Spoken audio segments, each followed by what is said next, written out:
Administrator بلدیہ عثمان لاہور رافع حیدر برکت market پہنچ گئی۔ Chief corporation officer Iqbal Farid, assistant commissioner Sahibzada Yousuf ان کے ہمراہ موجود۔ تجاوزات کے خلاف آپریشن میں 100 سے زائد ماتحت ریگولیشن عملے نے حصہ لیا۔ مزید جانتے ہیں عتیق مغل کی اس رپورٹ میں۔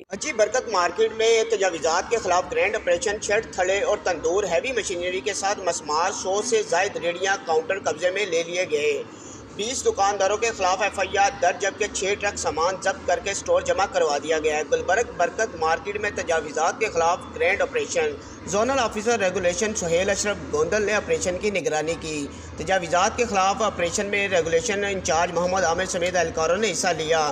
تجاوزات کے خلاف آپریشن بازار کے دونوں سائڈ پر کیا گیا۔ DCO ایڈمنسٹریٹر رافع حیدر، آپریشن میں فالو اپ لازم ہے، جبکہ تجاوزات میں شیڈ تھڑے اور تندور ہیوی مشینری کے ساتھ مسمار بھی کیے گئے۔ CEO corporation Iqbal Farid, 6 truck سامان میں ریڑیاں، ٹھیلے، کاؤنٹر، دیگر سامان قبضے میں لیا گیا۔